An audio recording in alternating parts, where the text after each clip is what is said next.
بسم الله الرحمن الرحيم. أولم ير الذين كفروا أن السماوات والأرض كانتا رتقا ففتقناهما وجعلنا من الماء كل شيء حي. صدق الله العظيم.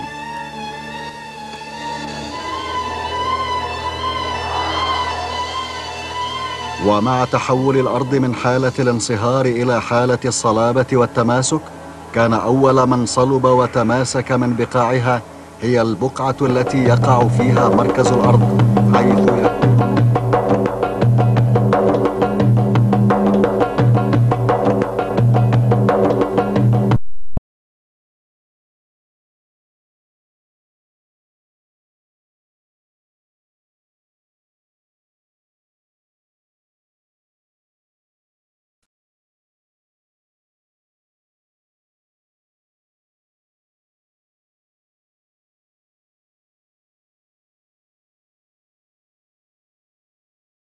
சகோதரர்களே, இங்கே கேட்கப்பட்டிருக்கக்கூடிய கேள்விகளில் சில கேள்விகள் பல சர்வதேச சர்ச்சைக்குட்பட்ட கேள்விகள். அதில் நீங்கள் என்னிடத்தில் எதை எதிர்பார்க்கின்றீர்கள் என்றால், உங்களுக்கு சரியான ஒரு தீர்வு வர வேண்டும். நான் ஒரு கருத்தை சொன்னால் அது உங்களுக்கு அது சரியான தீர்வு என்பது அல்ல. அதற்கு முரண்பட்டவர்களின் கருத்தையும் நீங்கள் கேட்க வேண்டும். முரண்பட்டவர்களின் கருத்தை நான் சொல்லிவிட்டால் அது கூடுதல் குறைவாகவும் சொல்லலாம், அதை குறைத்து சொல்லிவிடலாம். எனவே அந்த அவ்வாறான கேள்விகளில் நுழைவதற்கு முன்னால் சில சர்ச்சைக்கு அப்பால் சர்ச்சைகள் இருந்த போதும் அச்சர்ச்சைகள் என்னுடைய பார்வையில் தவறானது என்று நான் கருதுகின்ற இன்டர்நேஷனல் சர்ச்சையாக இல்லாமல் சிறு சிறு சர்ச்சைகளாக இருக்கக்கூடியதை கூறிவிட்டு பின்னர் அவைகளுக்கு நுழையலாம் என்று கருதுகிறேன். எனவே கேள்விக்கொத்து ஒரு ஓடலில் இருந்தாலும் அவைகள் இயலுமானதை உங்களுக்கு நான் சொல்லுகிறேன். ஒரு கேள்வி கேட்கிறார்கள்,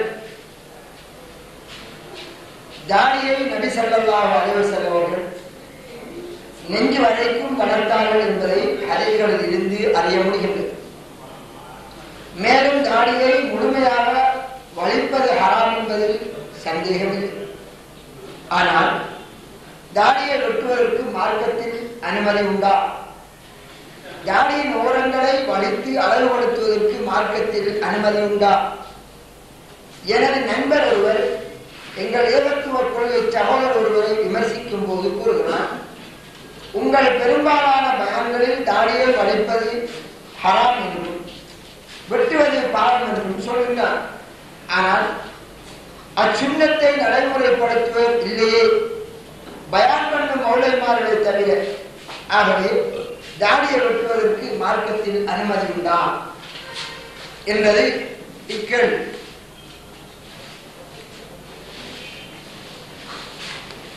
தாடி சம்பந்தமாக அருமை ஸல்லல்லாஹு அலைஹி வஸல்லம் அவர்கள் சொன்ன சொற்களையும் நபிகளார் செய்து காட்டியதையும் சஹாபாக்கள் அதை விளங்கிக் கொண்ட விதத்தையும் வைத்து நபிகளார் சொல்லுகின்ற போது அவர்கள் விளங்கியது அது தாடிக்கோ ஏனைய விடயங்களுக்கோ இந்த மூன்றையும் வைத்து இந்த சட்டத்தை இதற்கான தீர்வை தேட வேண்டும்.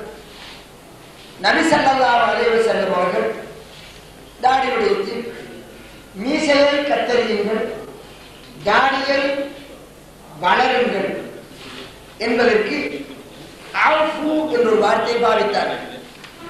அஃபா என்ற அந்த அஃபு என்ற வார்த்தைக்கு நானும் என்னுடைய அமைப்புப்பட அரபியில் இருக்கக்கூடிய லிசானுல் அரப் என்று ஒரு அகராதி இருக்கின்றது, அரபிகளின் பாஷை என்று. அந்த அரபிகளின் ஒரு சொல் எந்தெந்த கருத்தில் எந்தெந்த இடத்தில் பாவித்துள்ளார்கள் என்று ஆதாரங்களோடு முன்வைப்பார். கவிதை என்றால் கவிதையை கொள்வர், ஹதீஸ் என்றால் ஹதீஸை கொள்வர், குர்ஆன் என்றால் குர்ஆன் வசனத்தை கொள்வர், இன்னென்ன கருத்தின் அடிப்படையில்தான் இன்று பாவிக்கப்படுகிறது என்று இமாம் இப்னு மன்சூர் அவர்கள் எழுதியுள்ள அந்த லிசானுல் அரப் என்ற வார்த்தையை நான் பார்த்தபோது அவ்வு என்ற வார்த்தைக்கு விசாலமாக, அதாவது அப்படியே வளர்ப்பது என்ற கருத்தையே அவர்கள் கொடுத்தார்கள் என்று சாதாரணமாக சேவ் பண்ணி வளர்க்கிற அந்த கருத்து கொடுபடவில்லை. பெருசாக வளர்க்கிறது, அதிகமாக வளர்ப்பது என்று ஒரு கருத்தை கொடுத்திருக்கிறது. இன்னொரு வார்த்தை பாவித்தார்கள் அர்ஹு, அர்ஹுல் லிஹா. இந்த அர்ஹா என்ற இந்த வார்த்தைக்கு அரபியிலே தொங்கவிட்டார் என்ற ஒரு கருத்து இருக்கிறது. திரையை தொங்கவிட்டார் என்பதற்கு திரையை அர்ஹசித்தார், திரை கொள்வதற்கு பாவிக்கிறவர். இதை எதற்கு பாவித்தார்கள்? சொல்லா யாருக்கு பாவித்தார்கள்? அர்ஹ். மூணாவது பாவித்தார்கள் என்றால் விசாலமாக செய்யுங்கள்,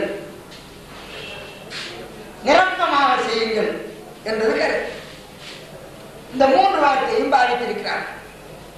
இந்த வார்த்தைக்கு கருத்து கொடுத்த தற்காலத்து சில அறிஞர்களுக்கு முன் வந்த அனைத்து அறிஞர்களும் அந்த ஹதீஸை பொறுத்தவரை அரபு பாஷையிலே எங்களை விட, அரபு தெரியாமல் அரபிகளான எங்களை விட, அரபு பாஷையில் பிறந்து இல்லாமல் கற்று அகராதிகளை பார்த்து அரபு விளங்கிய எங்களை விட, அதே தங்களின் பாஷையை கொண்ட அந்த அரபியர்கள் எவரும் அந்த வார்த்தைகளை கூறின போதும், எந்த இமாமாக இருந்தாலும் ஹதீஸுகளில் இருந்த எந்த இமாமும் இந்த வார்த்தைக்கு பொருள் கொடுக்கின்ற போதும் சொற்பமாக வளர்த்து விட்டாலும் அது அந்த வார்த்தை அடக்கிக் கொள்ளும் என்று கருத்தை கொடுக்கவில்லை. மாறாக அது முழுமையாக அப்படியே விடுவதென்ற கருத்தையை கொடுக்கும் என்று அந்த வார்த்தைக்கு சொன்னார்கள். இரண்டாவது,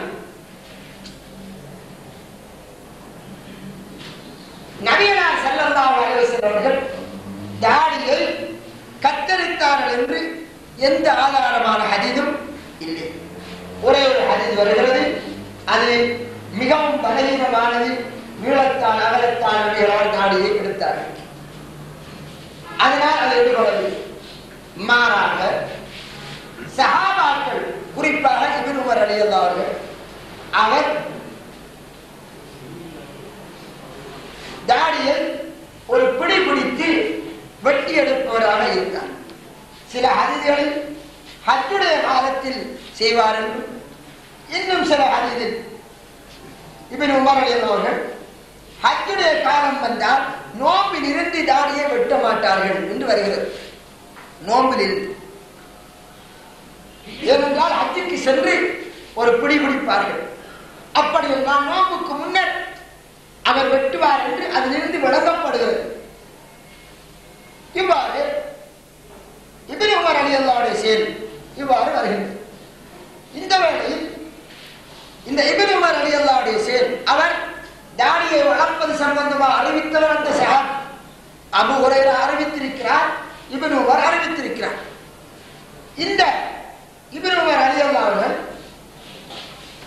வளருங்கள் என்று ஹதீஸ் அறிவித்துவிட்டு ஒரு பிடி பிடித்து எடுத்தார்கள் என்பதை வைத்து சில அறிஞர்கள், இமாம் அல்பானி ரஹ்மத்துல்லாஹ் போன்றவர்கள் எதை வழங்குகிறார்கள் என்றால், எனவே அதன் அளவு ஒரு பிடி என்பது.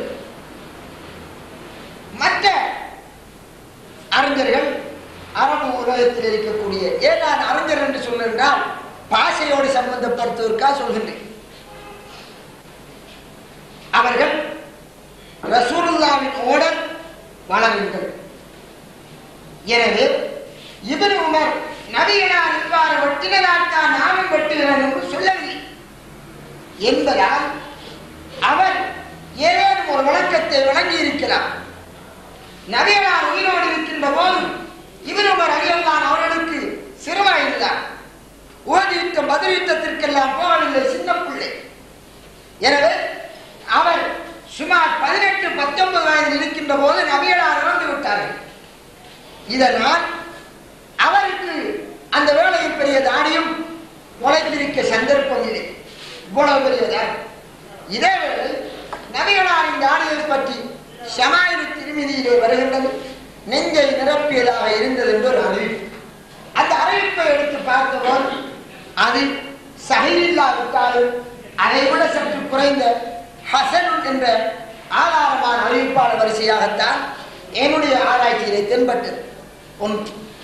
எனவே அவர்களில் வெட்டக்கூடிய ஒரு பண்பு இருந்தாலும் பிடிக்கு அப்பால்தான் வெட்டி இருக்கிறார்கள். அதை இந்த இரண்டு கோணத்தில் எடுத்தார்கள்.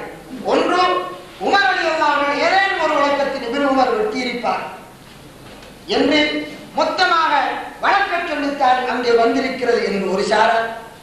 இல்லை, சொன்னவர் அவர் நபிகளாரின் ஹதீஸை அவர் நல்ல முறையில் வழங்கியிருக்கிறார் தானே, நபிகளார் வெட்டியவருக்காகத்தான் வெட்டியிருக்கிறார் என்று சொல்லலாம் தானே என்று இன்னொரு கருத்தில் சொல்லப்பட்டு இது கால வரை, அதாவது குர்ஆன் சுன்னாவின் ஆய்வு நடந்த அந்த முதலாம், இரண்டாம், மூணாம், நாலாம் நூற்றாண்டுகளில் இருந்த அந்த அறிஞர்கள் தாடியை வெட்டுவதில் இரண்டு கருத்துடன் ஆகிவிட்டார்கள். ஒன்று வெட்டுவது கூடாது, இன்னொன்று வெட்டுவது என்றால் குடிக்கு கீழே என்று நபிகளாரின் ஹதீஸ். இந்த வேளையில் தற்காலத்தில் ஒரு கருத்து கூறுகிறது. எப்படியோ இப்னு உமர் வெட்டினார்கள், எனவே வெட்டலாம் என்றால் எப்படி வெட்டினால்தான் என்ன என்று சேப்பணினாலும் தாடியை வளர்த்ததால் தான் ஆகும் என்று ஒரு கருத்தை எங்களின் சில சகோதரர்கள் விளங்கி சொல்லுகிறார்கள். அது முற்றிலும் தவறானது. ஏனென்றால் அவ்வாறான ஒரு கருத்து அந்த வேட்சிக்கு அரபு பாஷையில் ஹதீஸை பொறுத்தவரை அந்த ஹதீஸின் சட்டம் எடுத்த எந்த அறிஞரும் சொல்லவில்லை. வெட்ட வேண்டும் என்றவர்கள் கூட என்ன சொன்னால்தான் அந்த ஹதீஸிலிருந்து வளருங்கள் என்று மொத்தமாக வளர்க்கிற வார்த்தை தான் பாதிக்கப்பட்டது என்றாலும் இப்னு உமர் கத்தரித்ததால் அதன் அளவு இவ்வாறு என்று சொன்னார். மூணாவதாக முஸ்னத் அஹ்மதில் ஒரு ஹதீஸ் வருகிறது. அந்த ஹதீஸை பொறுத்தவரை அறிஞர்கள் அதை ஆதாரமாக கொள்கிறார்கள். நாம் அறிவிப்பாளர் வரிசை எடுத்து பார்த்தோம். அது ஹசன் என்னும் தரத்தில் இருக்கின்றது. அதிலே வருகின்றது, தாடியை சஹாபாக்கள் வந்து கேட்கிறார்கள், யார் ரசூலல்லாஹ், அதில் தாடியோடு வருகிறது. இந்த யூதர்கள் வேலைக்காரர்கள் தாடியை கத்தரிக்கின்றார்கள், நாங்கள் அவர்களுக்கு மாறு செய்யலாம் என்று இரண்டு விடயங்கள் ஒரு தாடியோடு சம்பந்தம். ரசூலுல்லாஹ் சொல்கிறார்கள், மாறு செய்யுங்கள். கேட்கப்படுகின்ற கேள்வி கத்தரிக்கிறார்கள். ரசூலுல்லாஹ் மாறு செய்யுங்கள், வளருங்கள் என்று சொல்கிறார்கள். அது டிரெக்டாக வருகிறது. கஸ்ஸ கத்தரித்தார். கஸ்ஸ என்ற வார்த்தை அடியோடு கத்தரிப்பதற்கும் வரும், ஒரு பிள்ளை கத்தரிப்பதற்கும் வரும், எப்படியோ கத்தரிப்பது. அங்கே ரசூலுல்லாஹ் கத்தரிப்பதற்கு மாறு செய்யுங்கள் சொல்கிறார்கள். அதனால் தாடியை வளர்ப்பது ஒருவர் என்ன செய்கின்றார், அவர் ரசூலுல்லாஹ் வளர்க்க சொன்னார் என்று வளர்க்கின்றார். இன்னொருவர் அவர் ரசூலுல்லாஹ் வளர்க்க சொன்னார்கள், சஹாபாக்கள் தான் அந்த வார்த்தை பாவித்தார்கள். அந்த சஹாபாக்கள் ஒருவர் தானே இப்னு உமர். அவருக்கும் நபிகளாக முன்னால் இருந்தவர் அல்லவா, அவர் தவறுதலாக வழங்குவாராம். அவர் எனவே தாடியை கத்தரித்தால் நபிகளாரின் செயலிலிருந்து அவர் விளங்கி இருக்கலாம், நபிகளார் செய்ததை பார்த்திருக்கலாம் என்று அவர்கள் ஏதோ ஒரு அவர்களாக இப்னு உமர் அழைகிறார்கள். நபிகளார் குந்தி எழும்புகள் எல்லாம் குந்தி எழும்புவார். சாதாரணமாக ரசூலுல்லாஹ் ஒரு பிரயாணம் போனார், ஒரு இடத்தில் சிறுநீர்காழிக்கு குந்தி எழுப்பினார். இப்னு உமர் அவரிடத்தில் குந்தி எழுப்பி போகிறவர். நபி அப்படி ஒரு மஹப்பத்து, சின்ன பையனாக இருந்து நபிகளாரோடு பிடிப்பார்கள்.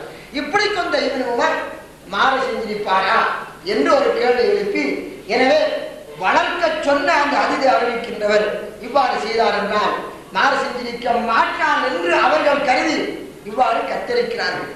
இதிலே அவர்களுடைய ஆய்வு தவறுதலாக இருந்தால் அவருக்கு அல்லாஹ் நன்மை கொடுப்பார். இவர்களுடைய ஆய்வு தவறுதலாக இருந்தால் இவர்களுக்கு ஒரு நன்மை கொடுப்பார். இதே வேளை இப்னு உமர் ரலியல்லாஹு அவர்கள்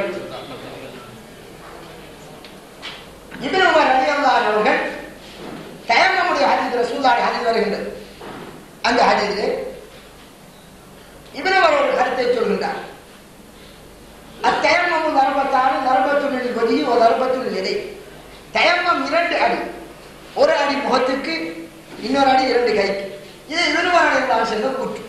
நபிகளாருடைய ஹதீஸ் என்ன, அம்மார் இப்னு யாசிரை கற்றுக் கொடுக்கிறார்கள், உனக்கு ஒரு அடி அடிக்கின்றால் முகத்திலேயும் மணிக்கட்டிலேயும் தடவு.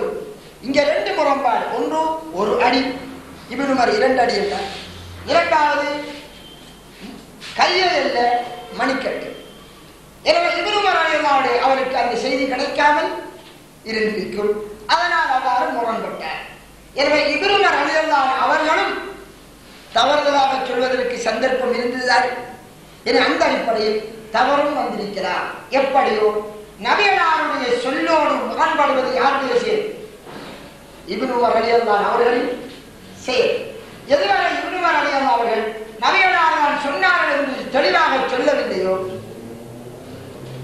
அவர்களும் விளங்கியிருக்கலாம் தானே என்பதற்கு இடம்பாடு இருக்கிறதோ, இடம்பாடு இரண்டுக்கும் இடம்பாடு இருக்கக்கூடிய ஒன்றை வைத்து வாதாடுவது என்பது இடம்பாடுக்கு அப்பாற்பட்ட ஒன்றோடு முரண்பட வைப்பது நியாயம் அல்ல என்ற அடிப்படையில் வளர்க்க வேண்டும் என்று சொல்கிறார்கள். எனவே இதிலே வழி ரெண்டுக்கும் அப்பால் ஷோட் பண்ணுவது என்பது அல்லாஹ் ஆலம். அவர்கள் எதை வைத்து செய்கிறார்களோ அவர்களும் ஒரு குர்ஆன் ஹதீஸிலிருந்து அவர்களுடைய விளக்கத்தில் விளங்கினால் அவர்களும் அல்லாஹ்வும் பார்த்துக் கொள்வது. ஆனால் அவர்கள் இன்னும் ஒரு சிலர் இருக்கிறார்கள், அவர்களுக்கு தெரியும் பிழை கட் பண்ணுகிறார்கள். அது பாவம், மனோச்சி. அவர்களே தெரியும் உங்களை பார்க்கறது பாவம் என்று தெரிஞ்சு கொண்டு ஆசையோடு பார்த்துக்கு ரசிக்கிறார். டிவியில வாரத்தை பார்த்துக்கு ரசிக்கிறார். அதில் வார கொட்ட காட்சிகளை பார்க்கார். அவனுக்கு தெரியும் இதெல்லாம் பார்க்கக்கூடாது என்று பார்க்கிறார். பாவம். இன்னொன்று பாவம் என்று கருதாமல் நன்மை என்று கருதி செய்வது சரிதானே.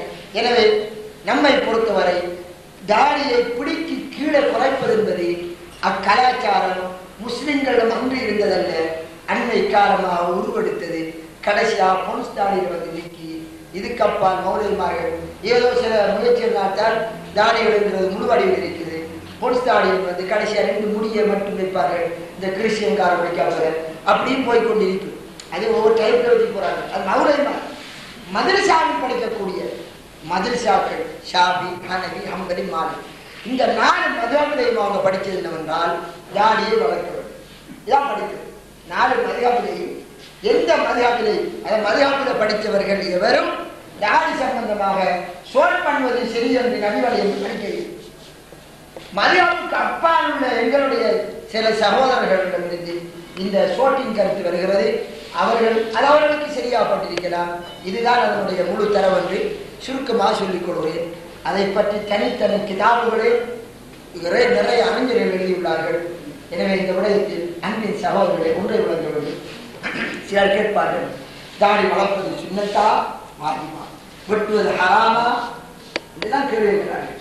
நபிகளார் தாடி வளர்ப்பது வாஜிபு என்று சொல்லவில்லை, தாடி வைப்பது சுன்னத்து என்று சொல்லவில்லை, தாடியை வெட்டுவது ஹராம் என்று சொல்லவில்லை. மாறாக என்ன சொன்னார்கள்? உங்களுக்கு நான் இதை ஏறினால் அதை எடுத்து நடந்து கொள்ளுங்கள்.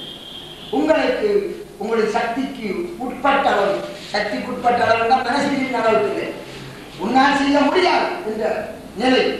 உதாரணமாக நாம் இந்த நாட்டிலே கைவெட்ட வேண்டும், களவெடுத்தார் வெட்டலாமா? என்னால் முடியாது, சக்திக்கு அப்பாற்பட்ட. தாடியை வளர்ப்பது என்பது அதுக்கு ஒரு அது தேவையில்லை, அதோட நீங்க வளரும். அதை தாடியை வாருங்கள் என்றால் நான் வளர்க்கிறதா? அது ஆட்டோமேட்டிக்கா வளரும். வளரக்கூடிய ஒன்றை பார்த்து வளருங்கள் என்றால் வளர்களை விடுங்கள் என்றால் இருக்கிறது. மீசையை கத்தரித்தால் தாடியை விடுங்கள் என்றால் மீசையை கத்தரிப்பதை போன்று தாடியை கத்தரிக்காமல் விடுங்க.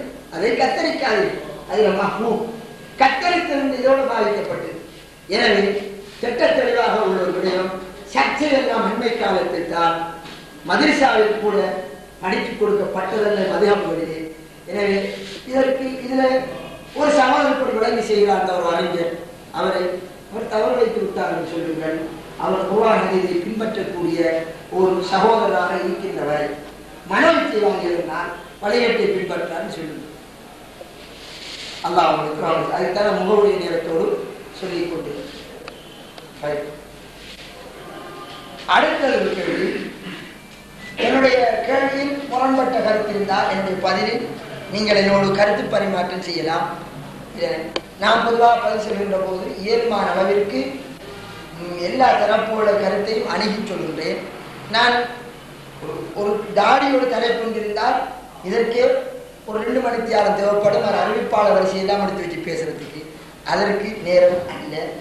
இது சுருக்கமாக சொல்கிறேன். உங்களோட முரண்பட்ட கருத்து இருந்தால், தெளிவு பெற வேண்டியிருந்தால் தாராளமாக கேட்கலாம், அது சொல்லிக் கொடுக்கிறேன். இரண்டாவது, ஏனைய ஜமாத் சகோதரர்களின் குற்றம் குறைகளை பொதுவாகவும் குறிப்பாக பெயர் குறிப்பிட்டும் கதைப்பது புறமாகாதா? அன்பிற்குரிய சகோதரர்களே, அதாவது ரீபத் என்று ஒன்று இருக்கிறது, ஜரஹ் என்று ஒன்று இருக்கிறது. ரீபத் என்றால் ஒரு மனிதனுடைய மறைக்கப்பட வேண்டிய குறைகளை, அவன் விரும்பாத விடயங்களை நாம் அவன் இல்லாத வேளையில் கதைத்து குறையாக கதைப்பது. இதற்கு ரீபத் என்று சொல்வார்கள். இது ஹராம். ஜரஹ் என்றால் மார்க்க ரீதியாக அவர் விடக்கூடிய தவறுகளை அதை கொண்டு சமூகமும் வழிகட்டு போகும் என்றிருந்தால் அவர் அந்த விடயத்திலே தவறு விடுகிறார் என்று அதை சுட்டிக்காட்டுவதும், அது வழிகேடாக இருந்தால் அதற்கான காரணத்தை விமர்சிப்பதும் கடமை. அதனால் தான் ஜரஹ் என்று அதற்கு தனிச்சொல் சொன்னார். ஜரஹ என்றால் காயப்படுத்தினார். அதாவது இந்த காயப்படுத்தல் என்கின்ற தோற்றம் எங்கிருந்து வருகிறது என்றால், அனுமதி என்பது அல்லாஹ்வுடைய வசனம் வந்து ஒருவர் ஒரு பாவி செய்தியை கொண்டு வந்தால் தெளிவு பெறுங்கள். இந்த வசனத்திற்கிணங்க ஒருவர் சொல்லுகின்ற கூற்று நபிகளாரின் செய்தி மார்க்கம், அது சொல்லுகின்ற அந்த மார்க்க காரியம் அதை மார்க்கமாக எடுப்பது என்றிருந்தால் அவர் சொன்னது உண்மையாக இருக்க வேண்டும். அவர் சொல்வது உண்மை என்று நாம் எடுப்பது என்றிருந்தால் சொல்லக்கூடிய அந்த சொல்லை சொன்னவர் உண்மையாளராக கருதப்பட வேண்டும். மனிதன் என்பதன் அடிப்படையில் தவறுள்ளது, மனிதன் என்பதன் அடிப்படையில் பலகீனமானது. எனவே மார்க்கத்தின் பெயரால் ஒன்றை சொல்கின்ற போது அதனை மார்க்கமாக நாம் எடுப்பது என்றிருந்தால் தவறும் மறதியும் உள்ள அந்த மனிதன் அதிலிருந்து இவ்விடத்தில் விடுபட்டிருப்பார் என்று ஊர்ஜிதப்படுத்தப்பட்டால்தான், சந்தர்ப்பத்துக்கு பொய்யும் செல்லக்கூடிய மனிதன் பொய்யும் செல்லவில்லை என்று ஊர்ஜிதப்படுத்தப்பட்டால்தான் அவன் சொல்லுகின்ற மார்க்கத்தை அங்கீகரிக்கிறான். எனவே நபிகளாருடைய மார்க்கத்தோடு சம்பந்தப்பட ஒருவர் ஒரு செய்தியை சொன்னால் அது உண்மையானதா பொய்யானதா என்று முடிவெடுப்பதற்கு முன் அவரை பற்றி ஆய்வு செய்ய வேண்டும்.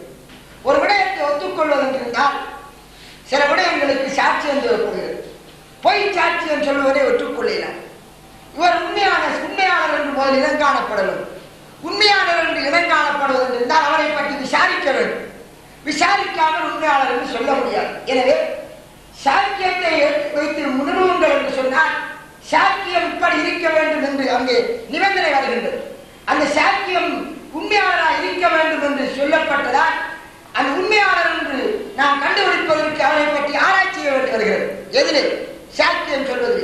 இந்த வேளையில் அவருடைய குறை நிறை சொல்லப்பட்டால்தான் உண்மையாளர் பொய்யர் என்று இனங்காணப்படும் என்கின்ற இந்த தோரணையில் தனி மனிதனாக இருந்தாலும் பொது அமைப்பாக இருந்தாலும் மார்க்கத்தோடு சம்பந்தப்படுகின்ற போது மார்க்கத்தின் நலவுக்காக அதில் உள்ள குறைகளை எடுத்துச் சொல்வது கூட்டமைப்பாக இருக்கட்டும் தனி நபராக இருக்கட்டும் மார்க்க ரீதியாக சொல்வது அது ஒரு மூமினின் கடமை. அவர் அதற்கு மாறுபட்டது சரியானதாக காண்கின்ற போது குறைகளை தவறுகளை எடுத்துச் சொல்ல வேண்டும். அதுதான் உதாரணமாக ஒரு மௌலவி இருக்கின்றார், நமக்கு முரண்பட்ட கருத்தில் உள்ளவர். அவர் ஒரு பொம்பளையோட ஒரு தவறுதலானது நாசியவர் நடந்துட்டார். நாம் என்ன செய்யறோம்? ஊரெல்லாம் காய்ச்சிக்கிறோம். இது ஆசை என்பது இறைவன் மனிதனை வச்சு படைத்து சஹாபாக்கள் விபச்சாரம் நடக்கவில்லையா? சஹாபாக்கள் சொத்து சுகம் அனைத்தையும் இழந்து இஸ்லாத்தை பின்பற்றுவதற்கு வந்தார்கள். அவர்கள் விபச்சாரம் நடக்கலையா? நடந்தது. ஹத்து நிறைவேற்றப்பட்ட யாருக்கு? விபச்சாரம் செய்து தான் நபிகளாரின் முன்னிலையில் தண்டனை நிறைவேற்றுவார் என்று வந்தவருக்கு தான். 4 பேர் கண்டு சாட்சியம் மூலம் நிரூபிக்குவதற்கு ஹத்து நிறைவேற்றப்படவில்லை. நபிகளாரை சொன்னதாக ஹதீஸ்களை ஆதாரமான ஹதீஸ் மறைந்து தவறுதலாக நீங்கள் கண்டுவிட்டால் என்னிடம் கொண்டு வராதீர்கள், மறைங்கள். அவர் தௌபா செய்ய சொல்லி நசியா செய்வதற்கு வலியுறுத்துகிறார்கள். தௌபா செய்வதற்கு புத்திமதி சொல்ல வேண்டும். ஒரு மூமினுடைய மானம் மறைக்கப்பட வேண்டும். தவறுதலாக செய்துவிட்டார். எனவே ஒருவருடைய மானத்தை அசிங்கப்படுத்துகின்ற முறையில் அவர் எங்களுடைய எதிரியாக இருந்தால் வேறொரு காரணத்திற்காக அவரை பற்றி ஒரு கதையை சொல்கிறார். என்னோடு முரண்பட்டு ஒரு மூலம் அவரை பற்றி ஒரு கதை வருகின்றது. இவர் இப்படி பேங்கில் லோன் எடுத்தவர் அல்லது ஏதோ ஒரு களவெடுத்தவர், அரபிக் கொள்கையில காசை திண்டவர் ஒரு கதை வந்து நான் என்ன செய்வேன், திரும்பி ஆராய்ச்சி எனக்கு இப்படி செஞ்சவன் அல்லவா என்று ஆராய்ச்சி செய்து அவரை பற்றி விமர்சித்து. இது தனிப்பட்ட நோக்கங்கள், இது சுத்தமான பாவம், இதிலே அனுமதி கிடையாது. பாவம். அவர் நம்முடைய கொள்கையோடு முரண்பட்டவராக இருந்தாலும் சரி, அது மார்க்கத்தோடு தொடர்பாக என்ற போது அந்த வேளை விமர்சிப்பது கடமை. உதாரணமாக அல்லாஹ் ரசூல் விடயத்தில் போய் செல்வார், காசை கொடுத்தால் ஹக்கை பிரட்டி செல்வார், ஹதீஸ் ஒன்றை இருக்கிறதா இல்லை என்று சொல்வார் என்று சொல்லி சொல்லி இமாம்கள் அறிவாளிகள் அன்று அறிவிப்பாளரை பற்றி எழுதினார்கள். உலகத்திலே இதை புறமன்று இஸ்லாமிய வரலாறு சொல்லவில்லை. அதனால்தான் இமாம் புகாரி ரஹ்மஹுல்லாஹ் அத்தாரீகுல் கபீர், அத்தாரீகுல் சகீர், அல்-லோஃபாவல் மத்ரூக்கில் நசாயி, ஒவ்வொரு இமாம்களும் அறிவிப்பாளர் நபிகளாரின் பேரால் மார்க்கம் சொன்ன ஒவ்வொருவரை பற்றி இன்னார் பொய்யன், இன்னார் தஜ்ஜால், இன்னார் பொய்யத்தூர், இன்னார் மறதியாளன், இன்னாருக்கு மேலே பொய்யே கிடையாது, இன்னார் உண்மையாளர், இவர் உண்மையின் தூண், இவருக்கு பால் உண்மை கிடையாது என்றெல்லாம் அழகான வார்த்தையை கொண்டு ஒருவரை நன்மதிப்பு நச்சாண்டு வாழ்ந்து கரெக்ட் கொடுக்கிறது. அவரை பற்றி தப்பான கருத்துகள் இருந்தால் மார்க்க ரீதியாக அதை கொடுத்தும் இஸ்லாத்தை பாதுகாத்தார்கள். அது அந்த இஸ்லாத்தை பாதுகாப்பதற்காக ஒருவரை பற்றி ஒரு கூட்டத்தை பற்றி சொல்வது அது விமர்சனம், இஸ்லாத்தில் கடமையாக்கப்பட்டது இல்லை என்றால் நாம் அல்லாஹ்விடம் பதில் சொல்ல வேண்டும். உதாரணமாக உங்களுக்கு விளங்குகின்ற ஒரு முறையில் சொல்கிறேன். நீங்கள் அறிந்த ஒரு கள்ளன் ஊருக்கு வருகிறான், உங்களுக்கு தெரியும் பயங்கர கிரிமினல், அவன் வந்திருக்கிறான், களவெடுப்பான் என்றும் உங்களுக்கு தெரியும். ஊர் மக்கள் எல்லோரும் நல்ல முறையில் பழகுகிறார். இவன் இப்படித்தான் நல்ல முறையில் பழகுவான், ரிக்ஷான முறையில் எடுத்துக் கொண்டுள்ளார். இந்த வேளையில் அந்த பழகக்கூடியவரிடம் நீங்கள் சொல்ல வேண்டும், இவன் கொள்ளைக்காரன், அவருடைய சொத்தை பாதுகாப்பதற்காக. ஒரு பாவம் நடந்தால் கையால் வாயால் மனதால் வெறுத்து ஒதுக்கும். உங்களுக்கு தெரியும் இவன் இப்படி பழகுவான், இப்படி கொள்ளையடிப்பான், இப்படி போவான் என்றால் ஒரு மூமினுடைய சொத்து உன்னுடைய சொத்தாக இருக்கும், உன்னுடைய மூமின் சொத்தாக இருக்கும். உன்னுடைய சொத்தும் உன்னுடைய மூமின் சொத்தும் உனக்கு சமனாக இருக்கும். எனவே இப்படியான ஒருவனை இனங்காட்டுவது மூமின்களின் சொத்தை பாதுகாப்பதற்கு கடமை. உரிமைகளில் கை வைக்கப்பட்டால் கடமை. ஒரு சாதாரணமான சொத்து விடயத்தில் கடமை என்றிருந்தால் இறைவனின் மார்க்கத்தின் விடயத்தில் மகா கடமையாகும்.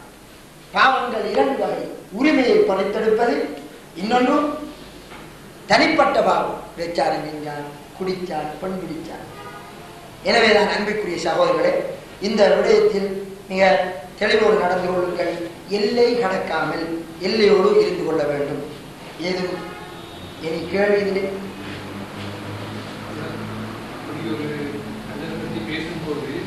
அது சரி, கொள்ளை அதான் சொன்னேன்.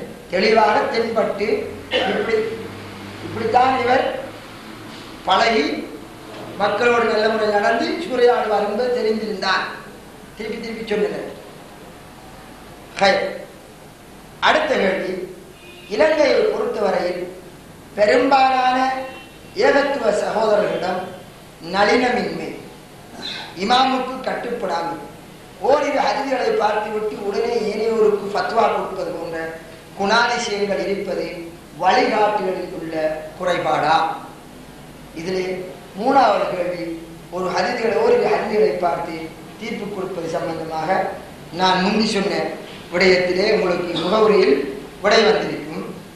மற்றது நளினமின்மை, தௌஹீத்வாதிகள் தர்வாவிலே மற்றொரு நளினமாக போவதில்லை என்ற ஒரு குறை. இரண்டாவது இமாமுக்கு கட்டுப்படாமல். இந்த இரண்டு டாபிக்.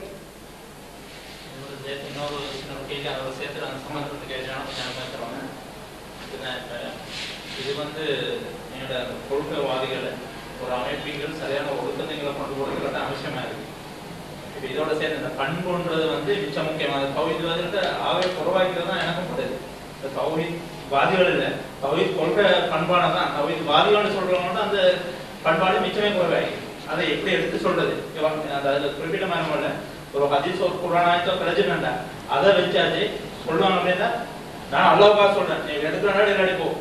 அந்த மாதிரி பேசுறது நான் சாதாரண வந்து மிச்சம் தவிர்க்கப்பட வேண்டியது. அன்பிற்குரிய சகோதரர்களே, நான் ஆரம்பத்தில் சொன்னேன், மனிதனின் உணர்வும் அறிவு, உணர்வு அறிவை விட மிஞ்சினால் டேஞ்சர், அறிவு உணர்வை மிஞ்சினால் உணர்வை கட்டுப்படுத்தி செல்லும். நாம் கொண்ட கொள்கையை நாம் சிறியென்று காண்கின்றோம், ஆனால் பிறரின் கொள்கையை நாம் தவறாக காண்கின்ற போது எப்படி நடக்க வேண்டும் என்பதை எல்லா விடயங்களிலேயும் அது வெறும் கொடுக்கல் வாங்கலில் தான், குடும்ப வாழ்க்கையில் தான், மார்க்க தீர்ப்புகளில் தான், பழக்க வழக்கங்களில் தான், தௌவாவில் தான், எல்லாவற்றிலேயும் வெறும் நளினம் என்கிற போதும் முதல்ல நான் ஒவ்வொரு விடயத்தை எடுத்துக்கொள்கிறேன். தௌவாவிலே ஒரு சாரார் என்ன செய்கின்றார்கள், தௌவா செய்யும் மக்களை உண்மை வழங்கப்படுத்த வேண்டும், நளினமான முறையில் நடந்து கொள்ள வேண்டும் என்று சில வார்த்தைகளை வைத்து நளின போக்கென்று அவர்கள் ஆதாரமாக சென்று கொண்டு போகின்றார்கள். நான் ஒரு பீஸ் பேசியிருக்கின்றேன், அது இங்கே விரிக்கலாம், உங்களுடைய விரிக்கலாம் இருக்கிறேன். அதாவது தௌவாவில் நளினம் என்றால் என்ன, ஹிக்மத் என்றால் என்ன என்பது சம்பந்தமாக அண்மையில் மாவனல்லையில் நடந்த ப்ரோக்ராம், மௌலைமார்களுக்கு நடந்த ப்ரோக்ராம், அதை பேசப்பட்டிருக்கிறது. இன்னொன்று தௌவா களத்தில் போங்குகள் என்ற இதிலே இன்னொரு பீஸ் இருக்கிறது. வீடியோ இருக்கும், ஆடியோ இருக்கும். விரும்பியவர்கள் அதை எடுத்து கேட்டுக்கொள்ளலாம். இது கேள்வி அது தனி தலைப்பு, கிட்டத்தட்ட 2.5 மணி நேரம் பேசப்பட்டிருக்கிறது. இது இங்கே கேள்விக்கு அடிப்படைய நேரம் என்பதால் சில சுருக்கமாக சில விடயத்தை சொல்லிக் கொள்கிறேன். நான் ஆரம்பத்தில் சகோதரர் சொன்னதை போன்று மார்க்க தீர்ப்பு சம்பந்தமாக சொல்லிவிட்டேன். நான் என்னை பொறுத்தவரை கேள்வி பதில் மார்க்க ரீதியாக ஒரு தீர்ப்பு கேட்டார், நானே வேறோட கேள்வி இந்த நிகழ்ச்சிக்கு கூட என்னை கேள்வி வழங்கப்பட்ட போது நான் நோபம் படித்தேன். நான் சொல்ல கேள்வி பதில் நிகழ்ச்சியை நோடுங்கோ ஐக்கா, எனக்கு முடியாது, இந்த விஷயம் ஒரு தீர்ப்பை சொல்லுவோம், தீர்ப்பு சொல்வது ரொம்ப டேஞ்சர். ஒரு ஹதீதை சொல்லலாம், இப்படி ரசூலுல்லாஹ் ஹதீஸ் வருகிறது என்று சொல்லலாம். தீர்ப்பாக நம்முடைய கருத்தை சொல்வது ரொம்ப டேஞ்சர். அதில் ரொம்ப அல்லாஹ்வை பயந்து கொள்ள வேண்டும். ஏனென்றால் ஹதீதை சொன்னால் அதிலிருந்து அவர் இன்னொன்றையும் வழங்கலாம். ஹதீஸ் இப்படி வருகிறது, ஒன்றை வழங்கலாம். திருப்பத்தில் ஒரு மணித்தியாரமாக தான் சொன்னேன். தீர்ப்பாக சொன்னால் இதே நீ பின்பற்ற வேண்டும் என்று என்னுடைய கருத்தை சொல்லி என்னுடைய வழக்கத்தை தான் பெற வேண்டும் என்று வற்புறுத்தினால் ரப்பானியத்தை ஆகிவிடும். இந்த தன்மையெல்லாம் என்பதை என்றால் இஸ்லாத்துக்குள்ள ஆசையாகத்தான், யாருக்கும் சொந்த நலனுக்காக அல்ல, ஏதாவது இஸ்லாத்தை அப்படி வழங்கிக் கொண்டதா. அதுல காரணம் அறியாமை. ஃபத்வா கொடுப்பது ரொம்ப ஆபத்தான விடயம். ரசூலுல்லாஹ் சொன்னார்கள், இன்னல்லாஹ லா யக்பலு இல்ம இன்திஸாஅன் இன்தஸுஹு, அல்லாஹ் அறிவை அப்படியே கலட்டி எடுக்க மாட்டார் உள்ள மனிதர்களின் உள்ளங்களிலிருந்து, என்றாலும் உலமாக்களை கைப்பற்றி விடுவார். பின்னர் மக்கள் தலைவர்களாக சமுதாயத்தின் அறிவிலிகளை எடுத்துக் கொள்வார்கள், அவர்கள் தீர்ப்பு கேட்பார்கள், அவர்கள் அறிவில்லாமல் தீர்ப்பு கொடுப்பார்கள். அதனால் அவர்களும் வழிகட்டு சமூகத்தை வழிகட்டிலே ஆக்கிக் கொண்டு போவார் சொன்னார்கள். அதனால் ஹதீதை ஹதீதாக சொல்லுங்கள், தீர்ப்பு கொடுக்கின்ற விடயத்தில் அல்லாஹ்வை பயந்து கொள்ளுங்கள். நீங்கள் தாராளமாக சொல்லலாம், ரசூலுல்லாஹ் ஹதீஸ் இப்படி வருகிறது, தாராளமாக சொல்லலாம், அல்குர்ஆன் வசனம் இப்படி வருகிறது. அவர்கள் அதை வழங்கி நடப்பது கடமை. அவர்கள் அதை எடுத்து நடக்காமல் ஹதீஸில் திட்டத்தெளிவாக இருக்க நான் அதையெல்லாம் பார்க்க மாட்டேன் போனால் அது அழுகி எடுக்கும். எனவே இந்த விடயத்தில் ஹதீஸை சொல்லுவோம், ஹதீஸை வழங்குகின்ற முறையை சொல்லுவோம், சகோதரத்துவமாக நடப்போம். ஆனால் குறிப்பாக நான் என்னை பொறுத்தவரை மற்ற சகோதர மௌலிமார்கள் இருக்கிறார்கள், அவர்களோடு கருத்து பரிமாணம் செய்ய வேண்டும் என்றுதான் விரும்புகிறோம். அண்மையில் கல்லியினையில் ஒரு ப்ரோக்ராம் நடந்தது, வரலாற்றுவதற்கான ஒரு கருத்து டிஸ்கஷன். அப்போ கூப்பிட்ட போனாங்க, வரலாற்றுவதற்கு ஒரு டிஸ்கஷனே தேவையில்லை. இது அங்கிருந்து இன்று வரை கருத்து வேறுபாடு மாலிக் ஆற்றுவது சுண்ணத்தைங்கிறார், அசைப்பது, மற்ற இமாம்கள் சுண்ணத்து இல்லை என்கிறார்கள். நான் சொன்னேன், இஸ்லாத்திலே கருத்து முரண்பாடு உள்ள விடயங்கள் ஃபண்டமெண்டல் நிலை இருக்கிறது, அக்கீதாவில் கொள்கை, அதை வைத்து பேசுவோம், சீர்திருத்த வேண்டிய விடயங்கள். இதிலேயும் ஒரு முரண்பாடு இருந்தால் அதை எங்களுக்கு முரண்பாடுகளுக்கு உடன்பாடு காண்பதற்காக பேசுவோம் என்ற அடிப்படையில் இங்கிருந்து நானும் மௌலவி நௌஃபரும் அப்துல் அல் மௌலவியும் சென்றோம். அவர்களோடு சுமார் ஒரு மணித்தியாளர்கள் 3/4 மணித்தியாலம் இந்த ஒரு ஒப்பந்தத்தில் வருவதற்காக வாதாடிப்பார்கள். அவர்கள் சொன்னார்கள், இதைத்தான் பேசுவது, அதை புறவு பார்ப்போம் பேசுவோம் என்றார்கள். அப்ப அவர்கள் அதே பிடியில் இருந்ததால் அது ஓடியோ பதியப்பட்டது, வீடியோ பதியல் என்று முடிவெடுத்தார்கள். சரி சரி, அவர்கள் இணக்கத்துக்கு நம்ம புறவு மற்றதை பார்ப்போம், இதை பேசணும் பேசுகிற போது எங்களுடைய நோக்கம் என்னவா இருந்ததுன்னு சொன்னால், அவர்கள் கருத்து பரிமாறம் கூப்பிடுறார்கள். எவ்வளவு பெரிய விஷயம், கருத்து பரிமாறுவதாக அமைந்தது. அவர்களும் கருத்து பரிமாறினார்கள். ஒரு சில சந்தர்ப்பத்தில் இரண்டு தரப்பிலிருந்தும் சில காரமான வார்த்தைகள் வந்தது.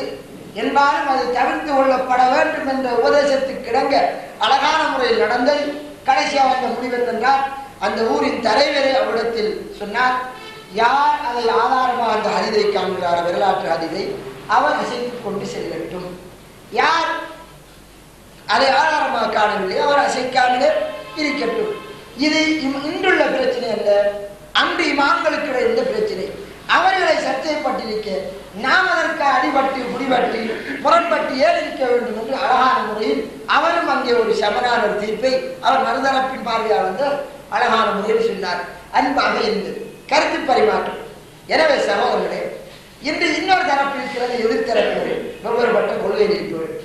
அந்த கொள்கையில் இருப்பவர்கள் இரண்டு தரப்பினர். ஒன்று உண்மையிலே விடுவாப்புக்கா இருப்பவர்கள், உண்மை இதுதான் என்று தெரிந்து கொண்டு எதிர்ப்பவர்கள். அவர்களை அல்லாவும் கேவலமாக கலைக்கின்றார், நாய்ப்பொறுப்பாக எல்லாம் சொல்கின்றார். குரங்கு வண்டியை மாற்றின ஒரு சரித்திரம் எல்லாம் வருகிறது. கழுதை கொப்பாக எல்லாம் சொல்கின்றார் குர்ஆனில். கழுதை, நாய் போன்ற பிரியங்களுக்கு எல்லாம் ஒப்பாய் சொல்லப்பட்டு, அதுக்காக நாம் எடுத்து பெயர் எடுத்து இவன் கழுதை பிரியம் பண்ணி நாம் சொல்லக்கூடாது. அவர்களை நாம் எப்படி அணுகணும்னா கருத்து ரீதியாக தெளிவுபடுத்த வேண்டும். கருத்து, அவருடைய கருத்துகளில் இன்னென்ன முரண்பாடு, கருத்துகளில் இன்னென்ன முரண்பாடு, இந்த கருத்துக்களை எடுத்து நோக்குங்கள் என்று பொதுமக்களுக்கிடையே நாம் பேச போகின்றோம், மேடையை போடுகின்றோம், பேசுகிறோம். அவர்களின் கருத்தை முன்வைப்பது, இந்த கருத்தை பாருங்கள், இது தவறு, இது பிள்ளை. மனிதனின் சிந்தனை சீர்வற்றால் அவர் எவ்வளவு வரை நிர்வாகோடு இருந்தாலும் திரும்பி வந்துடுவார். நேற்று வரை நாங்கள் கூட ஒரு இருந்தார்கள் என்று இங்கே குர்ஆன் சொன்னார், ஏதோ தெளிவில் வந்திருக்கின்றோம். எனவே இந்த நிலை எல்லோரும் வரும். அபூ சுஃபியான் 21 வருடம் முரண்பட்டிருந்தார். மக்கா வெற்றியின் போதே நபிகளார் எடுத்துக் கொண்டிருந்தார். உண்மைதான் நபிகளார் சொன்னார் என்று தெரிந்தார்கள் கூட, விடுவாங்கில் இருந்தவர் கூட தெரிந்தின வரலாறு இருக்க நாம் வார்த்தை பிரயோகங்களை நல்ல முறையில் பாவித்துக் கொள்ள வேண்டும்.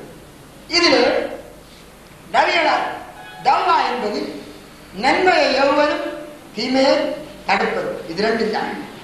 நல்லதை ஏவ வேண்டும். ஏவுவதென்றால் அல்லாஹ் சொன்ன பிரகாரம் நல்லதை ஏவுவது. நல்லதின் முதலாவது தௌஹீத். தீமையை தடுக்க வேண்டும். தீமையின் முதலாவது ஷிர்க். நன்மை ஏவுகின்ற போது அல்லாஹ் ரசூல் இப்படி சொல்றார் என்று சொல்வது அது கடமை. தீமையை தடுக்கின்ற போது அல்லாஹ் ரசூல் இப்படி சொல்றார் என்று சொல்லி தடுப்பது கடமை. பாவத்தை கண்டால் கையால் தடுங்கள் என்று சொன்னார். வாயால் ஏதாவிட்டால் சொல்லுங்கள், இல்லை என்றால் மனதால் வருங்கள் என்று சொன்ன நபி. ஒரு காட்டு நபி வந்து பள்ளியிலே சிறுநீர் அளிக்கின்றார். சஹாபாக்கள் அகட்டி கோடினார்கள். ரசூலுல்லாஹ் அமைதிப்படுத்தினார்கள். பொருள் முதலாவது கழித்து முடியவில்லை. சிறுநீர் கழித்து முடிக்கப்பட்டதன் பின்னால் ரசூலுல்லாஹ் அவரை கூப்பிட்டு, சஹாபாக்களுடைய நோக்கம் என்ன, அவன் சிறுநீர் கழிப்பதை விட்டு நிப்பாட்ட வேண்டும். நபிகளாரின் நோக்கம் என்ன, நிப்பாட்ட வேண்டும். அதை அணுகிய முறை ரெண்டு பேரையும் வித்தியாசம். ஒன்று கடின போக்கு, அது விபரீதத்தை ஏற்படுத்தும். எப்படி திடீரென போய் தடுத்தால் அவர் சிறுநீர் வலிந்து கொண்டிருக்க முழு பள்ளியில் ஏற்படுத்தும். அவர் ஓடுகின்ற இடம் எல்லாம் எல்லா இடமும் நஜிஷா. இரண்டு, அவர் அதே இடத்தில் கொண்டோல் பண்ணி அப்படியே பள்ளியில் படாமல் வருவது இருந்தால் அது அவருக்கு டேஞ்சரை ஏற்படுத்தும், உடலுக்கு ஆபத்தை ஏற்படுத்தும். அவர் தொடங்கி விட்டார், முடிந்து அப்படின்னார் கூப்பிட்டு அன்பான முறையில் பள்ளி வாயில் இதற்காக அப்படின்னு சொன்னார்கள். அவர் இஸ்லாம் வந்த வரலாறு இருக்கின்றது. அன்பிற்குரிய சகோதரர்களே, அப்ப ஒரு பாவம் செய்கின்றார் ஒருவர் மொராதாவரி தூசர கூடாத வார்த்தையால் ஏசுகிறார். பேசுகிற போது மாறி நாமும் கூடாத வார்த்தையால் ஏசுவதை விடுத்து அவர் நீங்க இப்படி ஏசுறது உங்களுக்கு நல்லவில்லை, உங்களோட தகுதிக்கு நல்லவில்லை என்று சொன்னால் அவர் அதை ஒதுக்கிவிடுவார். நான் மாறி கூடாத வார்த்தை ஏன் பேசினேன், அவருக்கு 10க்கு 11 அவரை நித்தாட்ட வேண்டும் என்று, அவர் ஒடிவாய்ந்த நான் 2 அடி பாடுவேன் என்றால் அவர் அடங்க வேண்டும் என்று நோக்கம், அதை நிறுத்த வேண்டும். அதை அன்பான முறையில் சென்று நிறுத்துவதில் 2 பேருக்கும் பாதிப்பில்லை.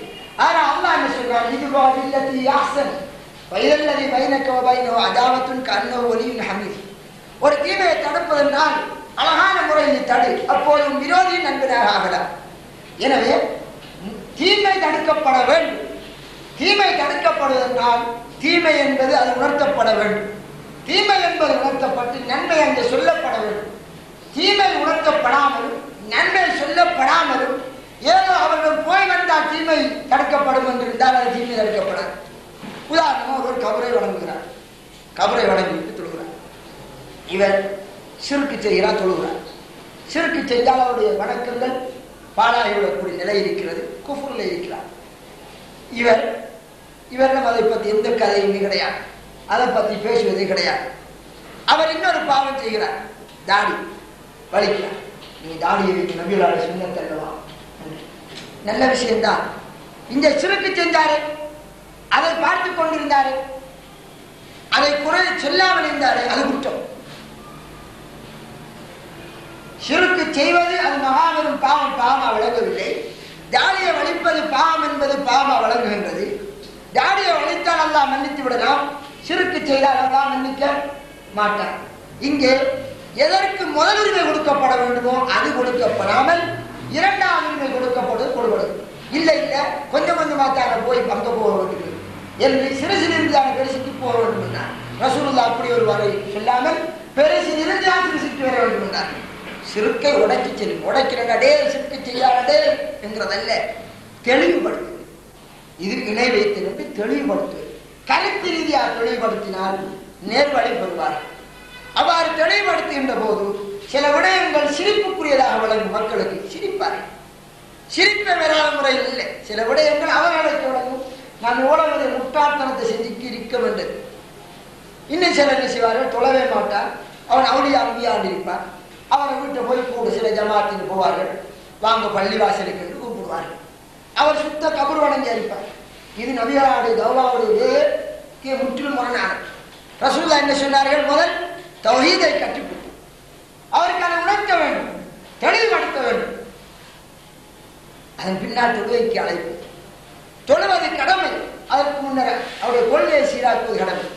எனவே அவ்வாறு இல்லாமல் வீட்டை போயிருந்து அவருக்கு தீயை பிடித்து போட்டு அஸ்ஸலாமு அலைக்கும் பள்ளிக்கு வாங்கிட்டு வந்தால் அர்த்தம் இது நன்மையவும் இல்லை, தீமை தடுக்கவும் இல்லை. நன்மையை காண்றவர் நன்மை என்றவர் இல்லாத நன்மை ஏவ வேண்டும். தீமை என்று கண்டால் முன்னுரிமை வழங்கப்படுவதற்கு முன்னுரிமை. இரண்டாவது அந்த அடிப்படையில் அதை தடுக்க வேண்டும். பாவத்தை தடுப்பதுதான் நோக்கம். சில சந்தர்ப்பத்தில் கை பாவிக்கலாம், சில சந்தர்ப்பத்தில் வாயால் கொடுக்கலாம். கையால் முதல் பாவிக்க வேண்டும் என்று இருந்தால் நபிகளால் அங்கே கை பாவித்து சாபாக்களை விட்டிருக்க வேண்டும். அப்படி இல்லை. எனவே நளினம் என்பது வாய்ப்பத்தி இருப்பதோ பாவம் செய்வதை பார்த்து சிரித்து விட்டு வருவது அல்ல, பாவம் சுட்டி காட்டப்பட வேண்டும். பிறகு அல்லாஹ் நான் கடவுள் நான் என்று சொன்னான். அவரை அந்த பாவத்திலிருந்து தடுக்க சென்றார்கள் மூசா அலைஹிஸ்ஸலாம். அல்லாஹ் அவருக்கு நளினமாக சொல்லுகிறார். நளினமாக சொல்லுங்க மூசா அலைஹிஸ்ஸலாம் போல் எப்படி சொல்ல வேண்டும் என்று இறைவன் சொல்லிக் கொடுத்தார். மூசா அலைஹிஸ்ஸலாம் இப்படி சொன்னார்கள். முந்தி நடந்த அக்குர்ணையில் நடந்த புரோகிராமில் நான் இந்த கேள்விக்கு பதில் சொல்லி இருக்கின்றேன். மூசா அலைஹிஸ்ஸலாம் இன்னும் நளினம் பாவித்தார்கள். அவனுக்கு தெளிவாக சொன்னார்கள். சுருக்கமாக அல்லாஹ் குர்ஆனில் சொல்கிறான், உன்னை வெண்ணை படைத்த ரப்பிடமிருந்து வந்திருக்கிறோம். அவனுக்கு மனதில் ஒரு பாதிப்பு ஏற்படுத்தி அவன் செய்வது குஃபர். உன்னை படைத்தவன் ரப்பு என்று வழங்கப்படுத்தினார். அது இல்லாமல் சிரித்து விட்டு வரவில்லை. எனவே பாவத்தை எப்படியோ தடுக்க வேண்டும் என்பதற்காக கடினமான வார்த்தை பாவிக்காமல் நல்ல முறையில் பாவித்து தடுக்க வேண்டும். ஒருவர் நம்ம கண் முன்னே சீதனம் வாழ்கின்றார். அவரை சந்திக்கின்ற போது நீ எல்லாம் ஒரு மனுஷனா, உனக்கு பாப்போட சொத்திலே உங்களோட சொத்திலே உங்களையெல்லாம் வெட்டி தள்ளுண்டா என்று சொல்ல தவிர போய் அவருடைய அன்பான முறையில் அல்லாஹ்வுக்கு சில சட்டத்தை குர்ஆன் ஹதீஸ் அவருக்கு விளங்கப்படுத்தி அல்லாஹ்வை பயந்து கொள்ளுங்கோ, அல்லாஹ்வை பயந்து கொள்ளுங்கோ, இப்படி இப்படி இருக்குன்னு சொன்னால் அவர் கவிழ்ந்து கொள்ளலாம். அதை விடுத்து எல்லாம் ஒரு மனுஷன் என்று கதைக்கும் போது அடோ அதுவும் அதுக்கு மேலே நீ என்றா நீ யார் எதிர்க்கிறதுக்கு என்று மாறி போனார். எனவே சகோதரர்களே, வார்த்தை பிரயோகங்கள் எந்த வார்த்தை பாவித்தாலும் அது அல்லாஹ்வின் வேதத்தை கட்டளையை முன்வைக்கிறதா இருக்க வேண்டும். அது ஒரு அதமற்ற கீழ்த்தரமான முறையில் இருக்கக்கூடாது என்ற முறையை கையாள வேண்டும். அடுத்ததாக இமாமுக்கு கட்டுப்படாமை என்ற ஒரு கேள்வி இருக்கிறது. இமாம் என்றால் யார் என்ற ஒரு கேள்வி அங்கே தோன்றும். இதற்கென்று தனியொரு இமாம் என்றால் என்ன, கட்டுப்பாடு என்றால் என்ன, கூட்டமைப்பு என்றால் என்ன, இஸ்லாம் சேர்ந்த கூட்டமைப்பு என்ன என்று அது ஒரு தனி தலைப்பு. அந்த தலைப்பு ஜமாஅத்துல் முஸ்லிமீன் இமாம் என்ற இந்த எல்லாம் சேர்ந்தது. அது ஒரு தனி தலைப்பு, மணித்தியான கணக்கில் பேசப்பட வேண்டிய ஒன்றாக இருந்தாலும் சுருக்கமாக இமாம் என்று ஹதீஸிலே சொல்லப்பட்டது. நான் முந்தி சொன்னதை போன்று அல்லாஹ்வுக்கு வழிபடுங்கள், ரசூலுக்கு வழிபடுங்கள், உங்களின் தலைவருக்கு வழிபடுங்கள். தலைவருக்கு வழிபடுங்கள் என்றால் சிலர் அது உலமாக்கள் என்று கருத்து கொடுக்கிறார். முரண்பாடு வந்தால் அல்லாஹ்வின் ரசூலையும் பாருங்கள், தலைவரை பற்றி அல்லாஹ் பேசவே இல்லை. இமாம் என்பது குர்ஆனிலோ ஹதீஸிலோ அங்கே வந்த அந்த உலுல் அம்ர் என்ற அந்த வார்த்தைக்கு மொத்தமாக எடுத்து பார்க்கிற போது கட்டளை பிறப்பிப்பதற்கு தகுதி வாய்ந்த அமீர் அவர்தான் அங்கே நாடப்படுகிறார். யார் அமீருக்கு மாறு செய்கிறார், அமீருடைய கட்டுப்பாட்டில் வெளியிறங்குகிறாரோ அவரே குற்றவாளியாக கருதப்படுவார். அந்த அமீர் யார்? பையத்தை உடைப்பது எந்த அமீரிடம் இருந்தென்றால் அது ஹதீஸில் வருகிறது, மன் ஹரஜ மின சுல்தானி ஷிப்ரன், அதிகாரம் உள்ள பவர் உள்ள அரசர், அரசரில் இருந்து யார் வெளியிறங்கிறாரோ அவர் பையத்தை உடைச்சு வெளியிறங்கிறாரோ அவர்தான் அந்த அமீர். அந்த அமீர் இப்போது இல்லை. இன்னொரு ஹதீஸ் முஸ்லிமில் வருகிறது, இன்னமல் இமாமு ஜுன்னத்துல் யுகாத்தலு மின் வராஇஹி, இமாம் என்றால் கேடயம், அவருக்கு பின்னால் ஜிஹாத் நடக்கும், அவரை முன்னே செலுத்தி அவருடைய கைதிலே ஜிஹாத் நடந்து கொண்டிருக்கும், போராட்டம் நடந்து கொண்டிருக்கும். இந்த இமாம்கள் என்று சொல்லப்பட்டது, அமீர் என்று சொல்லப்பட்டதெல்லாம் ஒரு முஸ்லிம்களின் உண்மையான கலீஃபா. அது இப்போது இல்லை. என்றாலும் அவ்வாறு இல்லாத வேளையில் முஸ்லிம்களுக்கு கிலாபத் இல்லை என்றால் ரசூலுல்லாஹ் என்ன சொன்னார்கள்? அக்காலத்தில் இருக்கக்கூடிய ஒவ்வொரு பிரிவினை விட்டு ஒதுங்கிவிடும் என்று சொன்னார்கள். பிரிவினை என்றால் நபிகளாரின் வழி குர்ஆன் சுன்னாவை பின்பற்றுவது என்றால் அதற்கு முரண்பட்டவர்கள் எல்லாம் பிரிந்தவர்கள், நபி வழியில் போகின்றவர்கள் நேர் வழியில் போகின்றவர்கள். எங்களுக்கு அல்லாஹ் என்ன சொன்னார்? நன்மையான காரியங்களில் ஒருவருக்கு ஒருவர் உதவியாக இருக்கிறது. ஒரு இமாம் இருந்தோ இல்லையோ, ஒரு ஹலீஃபா இருந்தோ இல்லையோ, ஒரு மூமின் இன்னொரு மூமினுக்கு எக்காலமும் உதவியாக இருப்பார். நன்மையான காரியங்கள் ஒல் அஸ்ர் சூரத்து தெளிவாக சொல்கிறது, காலத்தின் மீது சத்தியமாக மனிதர்கள் நஷ்டத்திலே 4 விடயங்கள் உள்ளவர்களை தவிர என்று அந்த நாளையும் சொல்கிறது. ஒன்று ஈமான் கொண்டவர்கள், ஈமான் கொண்டோம், நல்ல அமல் செய்கின்றோம், நன்மை ஆளுக்காக விடுகிறோம், அதில் வரக்கூடிய கஷ்ட நஷ்டங்களை பொறுத்துக் கொள்கிறோம். இது நானும் எப்போதும் ஒன்றும் இல்லை. ஒரு கலிவா இருந்தாலும் பாவத்தை தடுக்கலாம், கலிவா இல்லாவிட்டாலும் பாவத்தை தடுக்கலாம். ரசூலுல்லாஹ் என்ன சொன்னார்கள்? உங்களில் யார் பாவத்தை காண்கிறாரோ அவர் கையால் தடுக்கிறார்.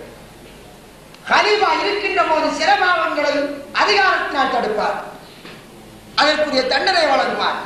கலிவா இல்லாத வேளையில் நாம் பாவங்கள் அனைத்தையும் நம் தகுதிக்குட்ட அளவிற்கு நாம் தடுக்கலாம், நம் சக்திக்கு உட்பட்ட அளவிற்கு தடுக்கலாம்.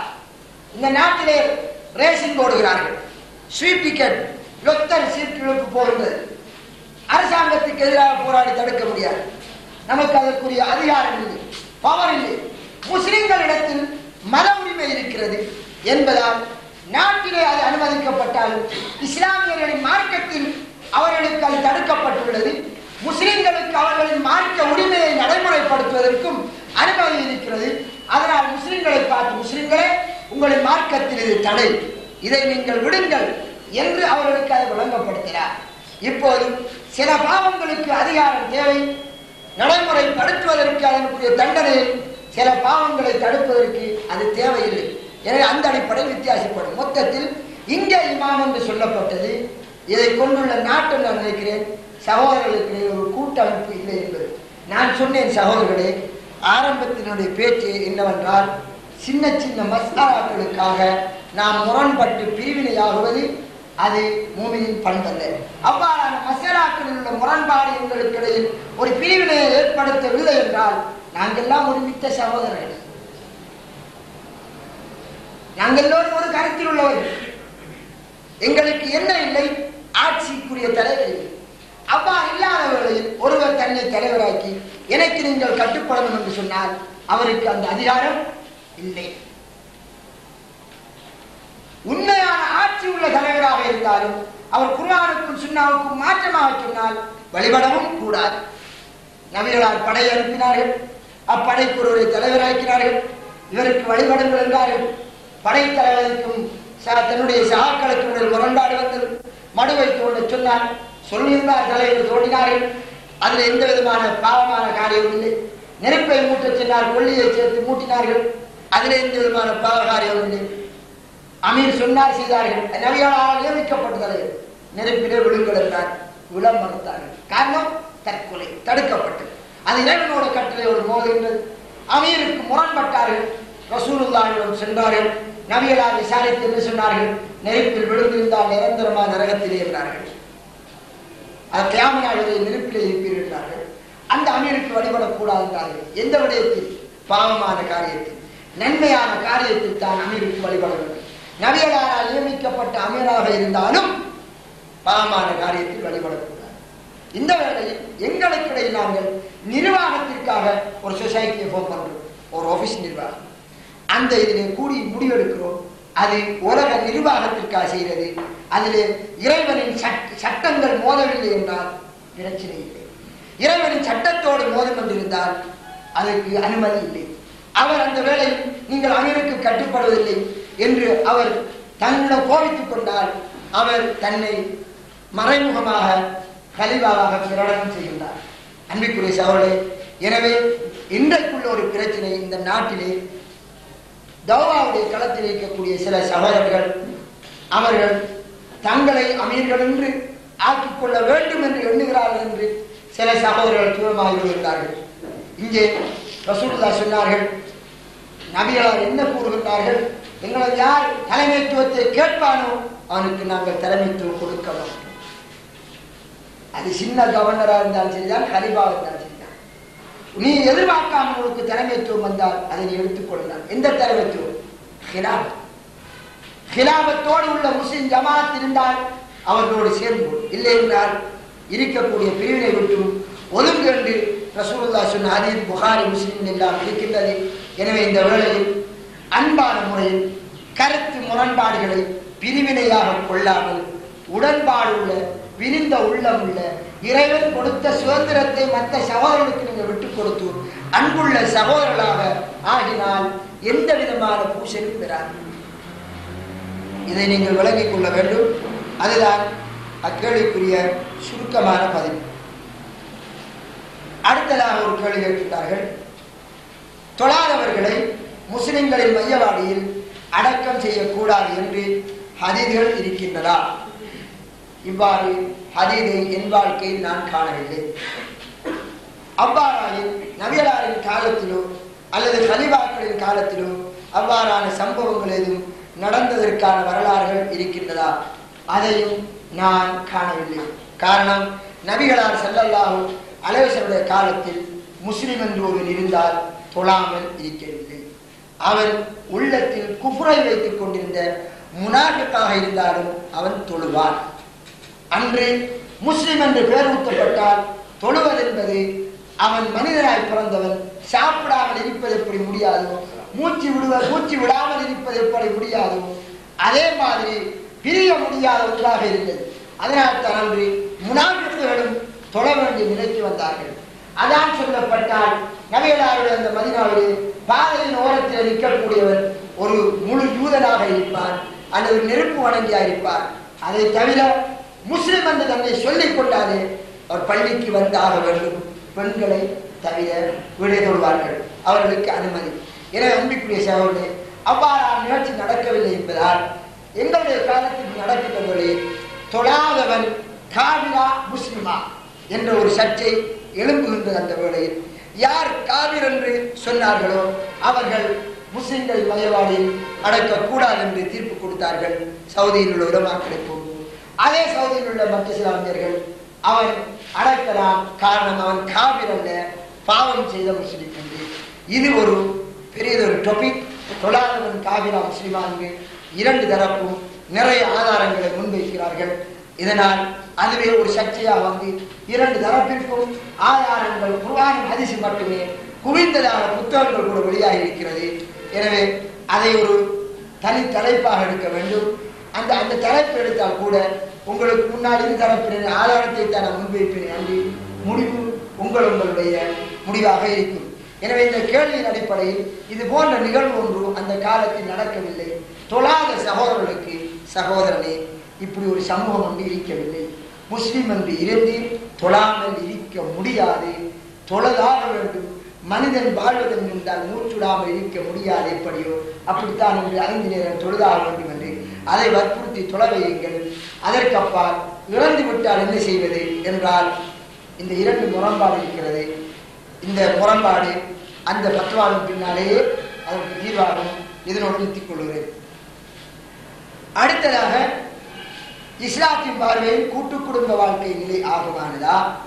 அதாவது பெற்றோரின் வீட்டில் சகோதரர்கள் அவர்களது மனைவி பிள்ளைகளுடன், சகோதரிகள் அவர்களது கணவன் பிள்ளைகளுடன், பொதுமத சலகூடம், குளியலறை போன்றவர்களுடன் வாழ்வது கூட்டு குடும்பம், தனி குடும்பம் என்கிறது. உங்களோட பகுதியை பொறுத்தவரை ஒரு அமைப்பு, எங்களோட பகுதியை பொறுத்தவரை ஒரு அமைப்பு. எங்களோட பகுதியிலே சுத்த ஹராமிலே கல்யாணங்கள் நடக்கிறது. காரணம், பெண் தரப்பினர் தான் வீடு கட்ட வேண்டும். பெண்ணாய் பிறந்தால் அவள் செத்து போனாள். பெண்ணை பெற்றவர்கள் செத்து போனார்கள். 2 பிறந்தவர் ஆசாமியாக ஆகுகின்றார். வைத்தியம் பிடித்து அலைகின்ற போன்ற நிலையில் இருக்கின்றார்கள். அதை கிடைப்பார்கள். அங்கே ஒரு பெண்ணுக்கு ஒரு வீடு அவள் கட்டுவாள். அவளை பெற்றோர் கட்டி கொடுப்பார்கள். மாப்பிள்ளை வருவார், ராசா மாதிரி அனுபவிப்பார், வாழ்ந்து கொண்டு போவார்கள். கூட்டு குடும்பம் என்பது அங்கே பெரும்பாலும் இல்லை. உங்களுடைய பகுதியை பொறுத்தவரை இங்கே பெண் பிள்ளைகளை, மணமக்களை நீங்கள் உங்களுடைய வீட்டுக்கு கொண்டு வருவீர்கள். கொண்டு வந்தால் ஒரு வீட்டிலே 5 குடும்பமும் இருக்கலாம், 6 குடும்பமும் இருக்கலாம். இஸ்லாமிய வரையறைக்கு உட்பட. இஸ்லாமிய வரையறை என்ன? இன்னார் இன்னாரை பார்க்கலாம், இன்னார் இன்னாரோடு பேசலாம், இன்னார் இன்னாரோடு கதைக்கலாம் என்ற அந்த அடிப்படையில் அதே மாதிரி நடந்து கொள்ளலாம். ஒரு மனசலகுடன் தான் இருந்தால் என்ன செய்வது? அதற்கேற்ற மாதிரி பாவிக்க வேண்டும். அந்த அடிப்படையில் தாராளமாக வாழலாம். அப்படி இல்லாமல் ஒருவருக்கொருவர் இருக்கின்ற போது காக்கட கொண்டி தம்பீரை கொண்டி 2 பேரும் சென்மா பழகும் போது வெளிநாட்டுக்கு காக்க போயிருப்பார். இங்க காக்கடை கொண்டி தம்பி பிள்ளையை கொடுக்க பிள்ளை உருவாக காக்கடை பேர் பண்ண மர்ம நாளையில் வந்து அது யாரையும் அழைக்கப்பட இந்த பிரச்சனை எல்லாம் இருக்கும் என்ற சூழல் வருகின்றது. பல்வேறுபட்ட பாவங்களுக்கு வழிவகுக்கும் என்பதால். காரணம், மனிதன் என்பவன் ஆசையோடு பிணைக்கப்பட்டவன். பெண்ணுக்கும் ஆணுக்கும் முறையில் வைத்து படைத்திருக்கிறார். அதனால் தப்புகளும் தவறுகளும் நடப்பதற்கு சந்தர்ப்பம் இருக்கிறது. எனவே கூட்டு குடும்பத்தில் பாவங்கள் நடப்பதற்கு சந்தர்ப்பம் உள்ளதால் அதிலே ஏழுமான வரை அந்த பாவங்கள் நடக்காத வரையில் நடந்து கொள்ள முடியும் என்றால் நடப்பது, இல்லையா தனிக்குடித்தனத்தில் ஆகுகிறது. அது நடந்து வாழ்கின்ற உங்களுக்கு தான் தெரியும்.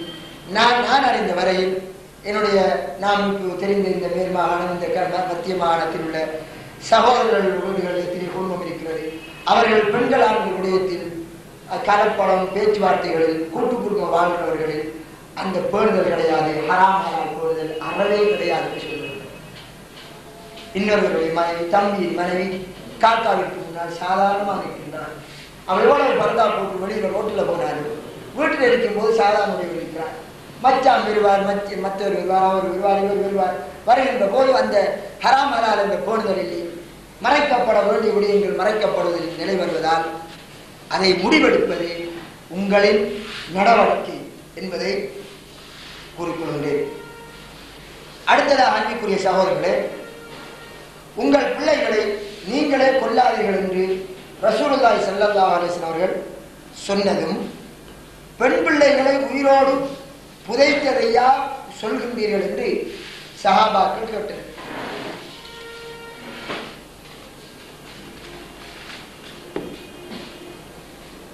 பெண் பிள்ளைகளை உயிருடன் புதைத்ததையா என்று சஹாபாக்கள் கேட்டனர். இல்லை, உங்களது பிள்ளைகள் பால் குடிக்கும் காலத்தில் உங்களது மனைவியரை மீண்டும் கருவுறச் செய்வது என்று விடையளித்தார்கள். மேற்சொன்ன கருத்தில் ஹதீஸ் இருக்கின்றதா? அவ்வாறாயின் அப்படி செய்வது கொலை குற்றமாகுமா? இவ்வாறான ஒரு ஹதீஸை சஹீஹான அறிவிப்பாளர் வரிசையோடு நான் காணவில்லை. லைவான் அறிவிப்பாளரோடு இருப்பதாக அறிந்தேன். ஆனால் நான் ஆராய்ச்சி செய்யவில்லை. எனக்கு அவ்வாறான ஹதீஸ் தேடினோம், கிடைக்கவில்லை, இதுவரை கிடைக்கவில்லை. அவ்வாறான ஹதீஸை ஒருவர் காட்டினார். அதன் ஆதார அறிவிப்பாளர்களை பார்த்துவிட்டு இன்ஷா அல்லாஹ் உங்களுக்கு அதற்கான பதிலை சொல்லலாம். இதுவரை கிடைக்கவில்லை. ஆனால் இந்த கேள்வி கேட்கப்பட்டதில் ஒன்றிருக்கலாம். அதாவது, உங்களது பிள்ளைகள் பால் குடிக்கும் காலத்தில் உங்களது மனைவியரை மீண்டும் கருவுறச் செய்வது என்று விடையளித்தார் என்றால், அதாவது பிள்ளை பால் குடிக்கின்றது, அந்த வேளையில் இன்னொரு கருவுருவானால் வளருகின்ற பிறந்த குழந்தைக்கு தாய்ப்பால் சரியாக கிடைக்காதால் அந்த பிள்ளை உடலிலே பலகீனம் ஏற்பட சந்தர்ப்பம் இருக்கிறது. மேலும் இங்கே வயிற்றில் வளரக்கூடிய குழந்தை அதுவும் போசாக்கு குறைந்ததாக வளர்வதற்கு சந்தர்ப்பம் இருக்கிறது. ஏதோ அதுவும் ஒரு அழிவை தரலாம் தானே என்ற கருத்திலே கேட்கப்படுகிறது. அன்பிற்குரிய சகோதரர்களே, நபி ஸல்லல்லாஹு அலைஹி வஸல்லம் அவர்கள் எனக்கு இதே வேளை சொல்லும் போது வழங்குகிறது. இது இப்படி ஹதீஸ் இருந்தால் வைபாத்தான் இருக்கும் என்று. அங்கே ஹசன் ரலியல்லாஹு அவர்கள், ஹுசைன் ரலியல்லாஹு அவர்கள், நபியலாரின் பேர பிள்ளைகள் ஹசன் ஹுசைன், 2 பேருக்கும் வயது வித்தியாசம் ஒரே ஒரு வருட வித்தியாசம். ஒரு வருட பிள்ளைகள் பிறக்கின்றார்கள். அப்படி ஹராமாக இருக்கும் என்றால் ரசூலுல்லாஹ் நிச்சயமாக தடுத்திருப்பார்கள். 2 வருடத்திற்கு ஒரு பால் குடிக்கிற காலத்தில் நீங்கள் பிள்ளைகளுக்கு பால் கொடுக்காது, பிள்ளைகளை பெறாதீர்கள் என்று சொல்லியிருப்பார்கள்.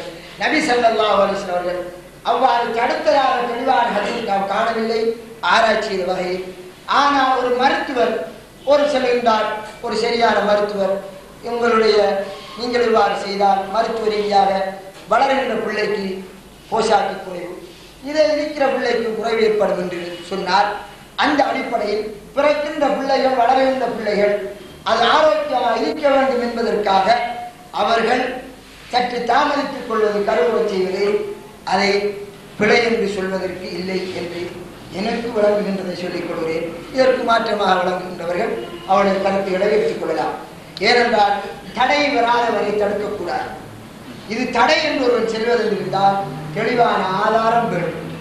ரசூலுல்லாஹ் சொன்னார்கள், அல்லாஹ் இதை ஹராமாக்கினானோ அதை ஹராமாக்கிக் கொள்ளுங்கள், அல்லாஹ் இதை ஹலாலாக்கினானோ அதை நீங்கள் ஹலால் எடுத்துக் கொள்ளுங்கள்.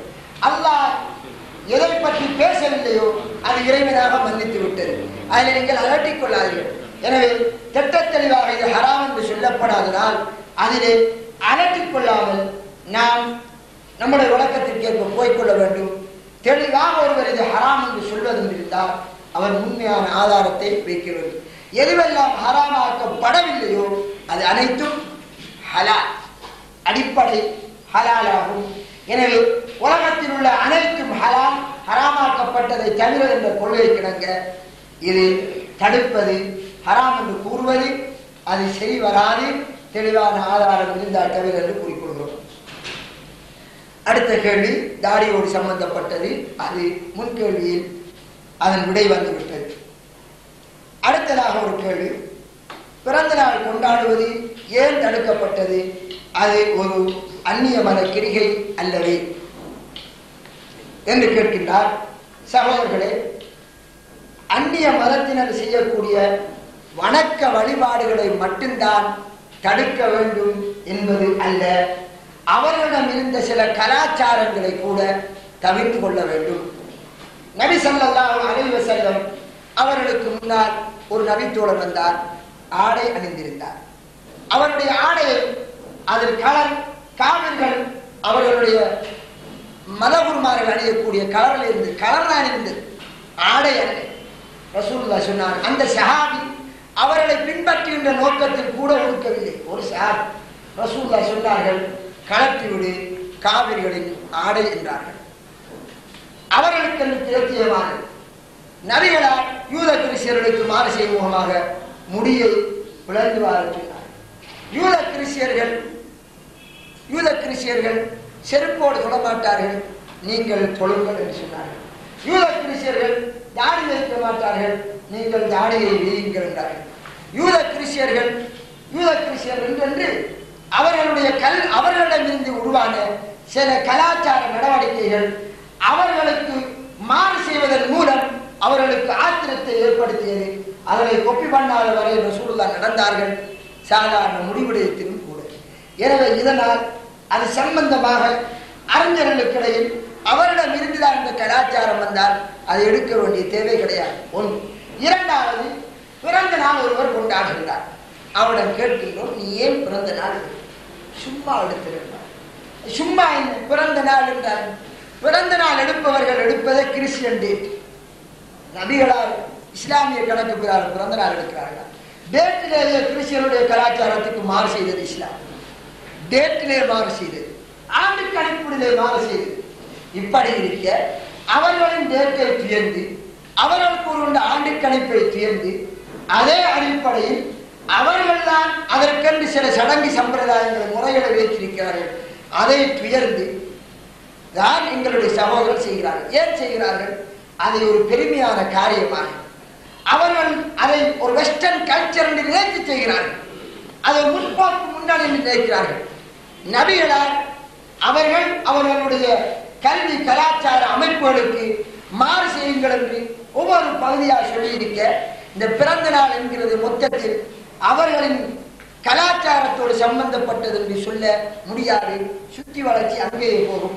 அதனால்தான் சர்வதேச ரீதியாக இருக்கக்கூடிய எல்லா அறிஞர்களும் இதிலே இரண்டாம் கருத்து கடமில்லாமல் இது கிறிஸ்டியன் கல்ச்சர் தனி கிதாபு இருக்கிறது. இன்ஷா அல்லாஹ் உங்களுக்கு மீலாத் விழா கொண்டாடலாமா, யாருக்கு, நபிக்கோ யாருக்கோ தெரியாது. அதை சொல்லும் போதே பேர்தே என்று தான் சொல்லுவோம். பிறந்த நாள் விழா, பிறந்த நாள் கொண்டாட்டம். இஸ்லாத்தில் ஒரே ஒரு கொண்டாட்டம், ரெண்டு கொண்டாட்டம், பெருநாள் கொண்டாட்டம். அன்பிற்குரிய சகோதரர்களே, எனவே இந்த பிறந்த நாளோடு சம்பந்தப்பட உங்களுக்கு அது சம்பந்தமான எல்லா தரவுகளையும் கொண்டாடலாமா கொண்டாடக்கூடாதா என்பதற்கான தரவுகளை வைத்து முழுமையான ஒரு நிகழ்ச்சி நடத்தினால் பொருத்தமாக இருக்கும். ஆனால் இதை இன்றைக்கு நடக்கக்கூடிய பிறந்த நாள் நடைமுறை அனைத்தும் கிறிஸ்டியன் கல்ச்சரை பின்பற்றியதாகவே போகிறது.